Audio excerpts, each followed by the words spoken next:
The most dangerous lie you've ever been told sounds like a lullaby.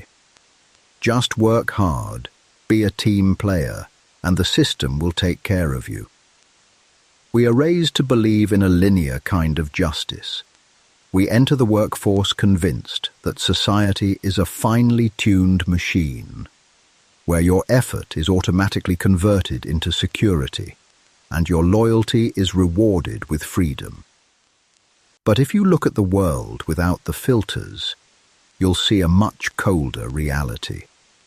If hard work alone led to financial freedom, the wealthiest people on earth would be the coal miners, the laborers, and the single mothers working 3 jobs just to keep the lights on. But they aren't. Niccolò Machiavelli, the man who dissected the anatomy of power 500 years ago, left us a brutal but necessary warning. He who abandons what is done for what ought to be done will rather learn his own ruin than his preservation. Most people lose the battle for their destiny before they even start, because they build their lives based on how the world should work. They believe in meritocracy. They believe in the kind boss. They believe that good things come to those who wait. The few who actually gain control over their lives see the world as it actually is. And the reality is this: the system does not respect your sweat. The system only respects your position. Imagine 2 young professionals, let's call them Mark and David. They graduated from the same university, landed the same entry-level corporate jobs, and started with the exact same salary. From the outside, they are running the same race from the same starting line. Fast forward 15 years. Mark is the picture of success. He has the big house in the suburbs with a massive mortgage, a luxury SUV on a lease, and kids in private schools. His Instagram is a gallery of expensive vacations and high-end dinners. But look into his eyes when he wakes up at 3 a.m. He is paralyzed by a cold, numbing fear. He is one restructuring memo away from total collapse. His success is a crystal castle built on a foundation of other people's permission. If his boss decides he's no longer needed, Mark's entire world vanishes in 30 days. He doesn't own his life. He is just a high-paid hostage. Now, look at David. His life looks unremarkable. He has the same job, the same title, but he drives a 5-year-old Toyota, lives in a modest apartment, and doesn't care about impressing his co-workers with designer labels. However, David is perfectly calm. There is a cold confidence in his eyes.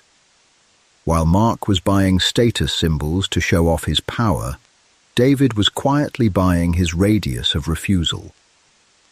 Over those 15 years, in absolute silence, a massive chasm opened up between them. An invisible gap that Mark can no longer bridge. Why does this happen?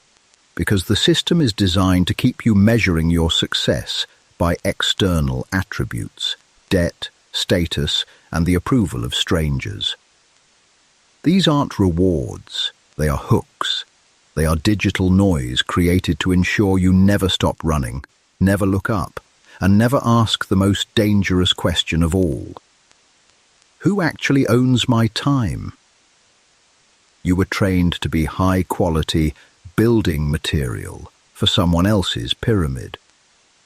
You were told your value is defined by how useful you are to the machine.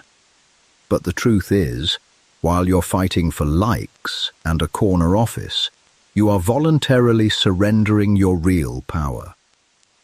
This game is played in the shadows.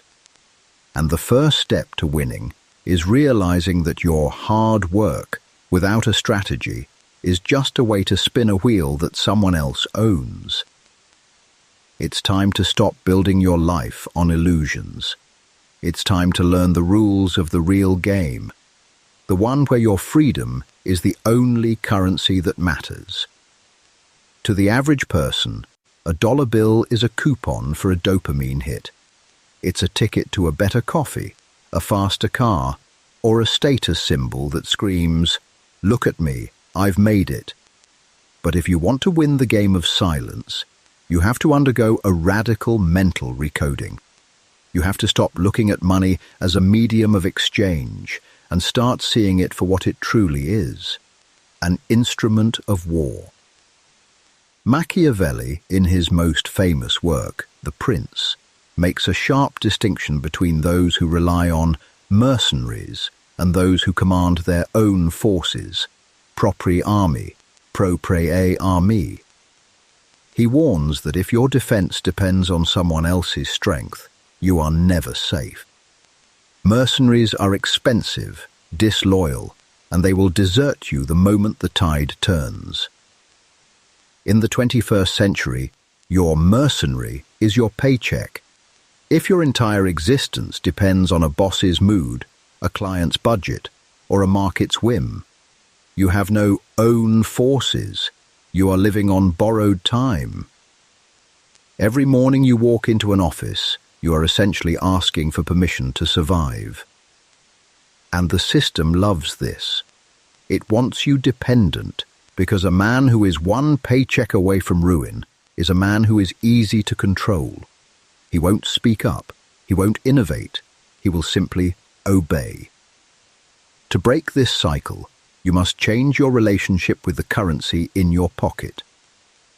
Think of every single dollar you earn as a soldier, a tiny, loyal, highly disciplined warrior whose only mission is to fight for your freedom. When you have $10, you have a squad. When you have 10,000, you have a platoon. When you have 1,000,000, you have an army capable of conquering your autonomy. Now look at how the world treats their soldiers. Most people are reckless commanders. They take their finest troops, the money they spent hours of their lifeblood to earn, and they send them on suicide missions. When you buy a $1,000 phone you don't need, or a $60,000 truck on a 7-year loan just to impress people you don't even like, you're sending 60,000 of your best soldiers to be slaughtered. You're handing your power over to the enemy, the banks, the corporations, and the system that thrives on your debt. You are weakening your own fortress to build someone else's empire. The wealthy elite, the ones who truly understand the game, aren't actually obsessed with luxury. That's a myth sold to the middle class to keep them consuming. The truly powerful are obsessed with something far more intoxicating: the radius of refusal. The radius of refusal is the measure of your power to say no. Can you say no to a toxic boss who asks you to work on a Saturday? Can you say no to a business deal that compromises your ethics? Can you say no to a system that tries to push you into a corner? If your soldiers are all dead because you spent them on designer sneakers and Uber Eats, your radius of refusal is 0. You have to say yes to everything. You have to swallow your pride, hide your opinions, and endure the silence of your own slow soul death. But when you treat your money as a sovereign army, your perspective shifts. You stop asking, "What can I buy with this?" and start asking, "How much freedom does this secure for me?" You realize that a $500 emergency fund isn't just a safety net. It's a shield that buys you 1 week of absolute silence from the world's demands. A $50,000 portfolio isn't just a number on a screen. It's a battalion that allows you to walk away from any situation that no longer serves your purpose. This is the Machiavellian shift. You stop being a consumer and start being a sovereign. You realize that true wealth isn't about what you own. It's about what you can ignore. It's about the peace of mind that comes from knowing that if the world turned upside down tomorrow, your own forces are standing guard. Stop sending your soldiers to the slaughter for cheap thrills. Start garrisoning them. Build your army in the dark, dollar by dollar, soldier by soldier. Because the day will come when you need to draw your sword and say, no. And on that day, you'll want to make sure you're not standing alone. The most brutal part of this journey isn't the beginning. The beginning is fueled by the adrenaline of a new realization, the high of finally seeing the matrix. No, the real danger lies in what I call the invisible years. This is the period, usually between year 3 and year 7, where the silence becomes deafening. 99% of people fail here, and they don't fail because of a sudden catastrophe. They fail because of boredom and social pressure. Imagine you've been following the protocol. You've been disciplined. You've treated your money like soldiers. You've cut the fat. But when you look at your bank account, you don't see a mountain of gold yet. You see a decent amount, but it's not life-changing. You're still at the same job, still in the same routine. Meanwhile, you look around at your circle of friends. Your former college roommate just bought a brand new BMW. Your co-worker is posting photos from a luxury resort in the Maldives that he definitely put on a credit card. They look like they're winning. To the outside world, you look like you're falling behind. You look cheap. You look like you're missing out on your youth. This is where the psychological armor begins to crack. The human brain is wired for immediate feedback. We want the kill immediately after the hunt. No, building a radius of refusal is a biological anomaly. It requires you to fight your own evolutionary hardwiring. Think of your progress as a massive, heavy flywheel. A stone wheel so large, it takes every ounce of your strength just to move it 1 inch. You push for a year, and it moves a foot.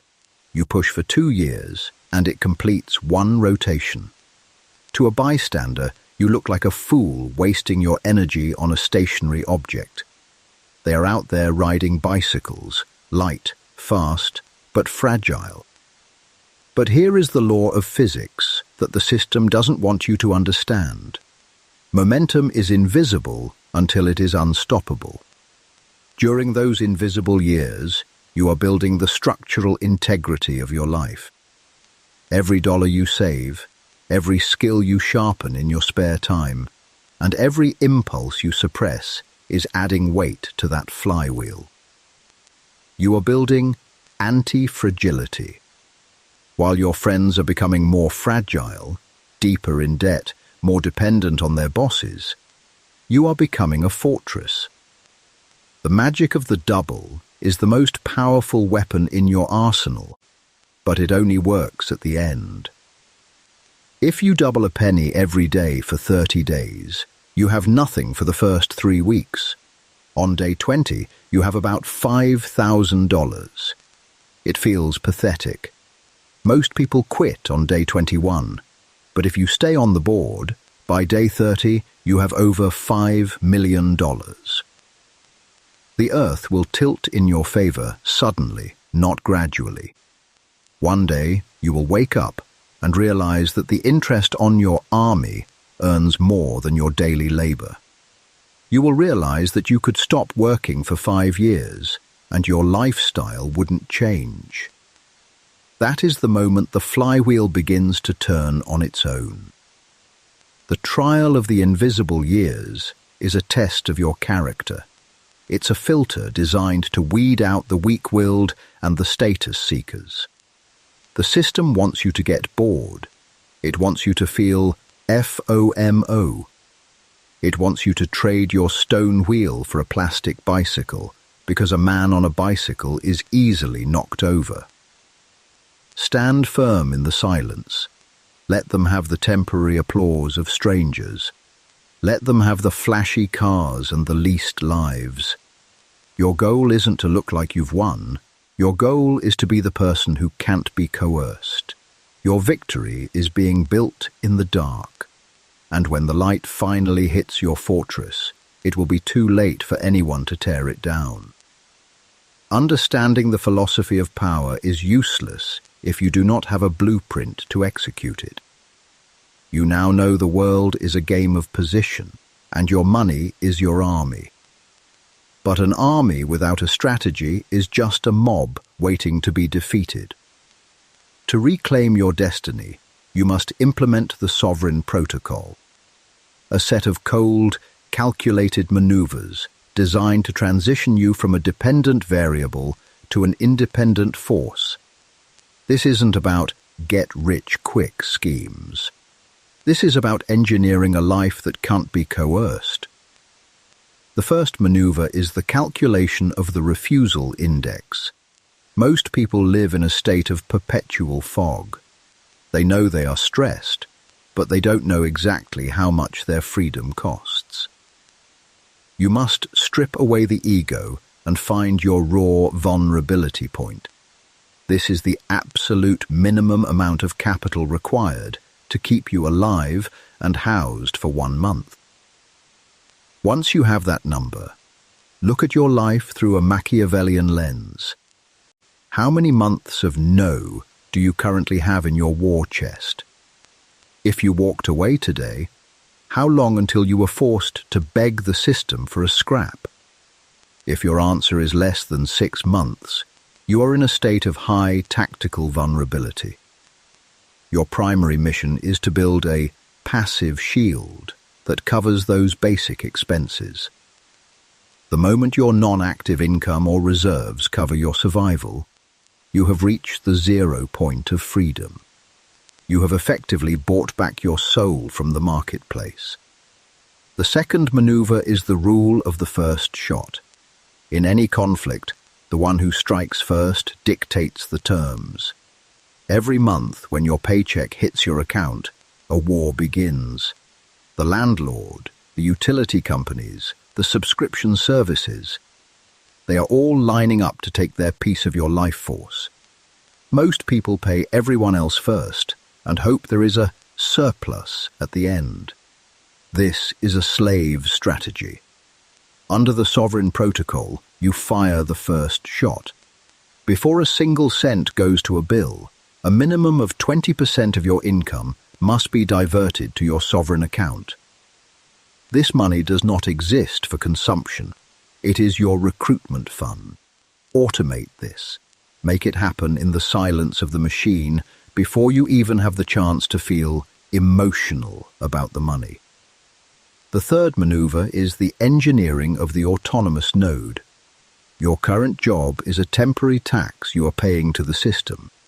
It is a means to an end. Your real work is to create a structure that you control entirely. This is your autonomous node.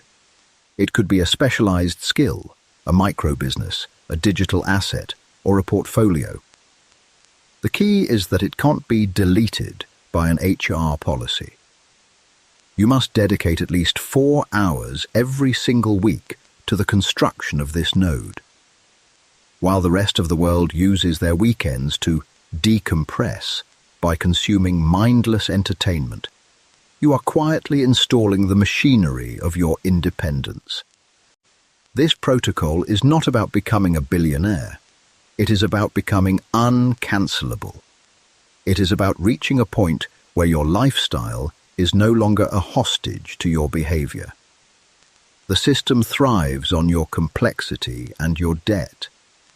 The sovereign thrives on simplicity and his own forces.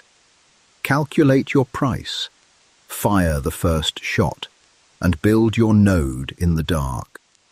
Silence is your greatest ally. By the time they notice you've stopped playing their game, you will have already won it.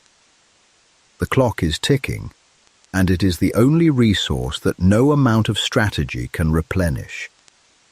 You have reached the end of this message, which means you now possess a map that 99% of the people around you will never see. No knowledge in the hands of the indecisive is just another form of entertainment. The world is full of well-informed prisoners who know exactly how their cage is built, but lack the courage to pick the lock. Machiavelli famously compared fortune, or fate, to a violent river. When she rises, she floods the plains, uproots trees, and destroys everything in her path. Everyone yields to her fury. But that does not mean that when the weather is beautiful and the waters are calm, men cannot build dams, dikes, and levees. The tragedy of the average life is that people wait for the flood to start thinking about the dam. They wait for the layoff, the collapse, or the crisis to start thinking about their freedom. By then, it is too late. The system is not going to change for you. No politician is coming to rescue your bank account. No boss is going to hand you a key to your own kingdom. Modern society is designed to keep you in a state of just enough salary to keep you coming back, just enough debt to keep you quiet, and just enough distraction to keep you from realizing that your life is being spent to build someone else's dream. You have a choice to make today, and it is a binary one. There is no middle ground. You are either the architect of your own destiny, or you are the building material for someone else's. You are either the strategist who builds the levee in the sun, or you are the victim who drowns in the rain. If you choose the path of the sovereign, understand that it will be lonely. It will be quiet. You will have to watch people with less intelligence enjoy temporary luxuries while you grind in the shadows. But remember, the man who can endure the silence is the only man the system cannot break. If you are ready to stop being a mercenary and start building your own forces, then let it be known. Write the word endure in the comments. It is a signal to yourself and to the others watching in the dark that you have stopped playing their game. Subscribe to this channel. There will be no empty promises here, no positive vibes to mask the harsh reality, only cold strategy and the pursuit of absolute autonomy. The game is already in motion. The only question left is, will you play, or will you be played? Build your fortress. The storm is coming.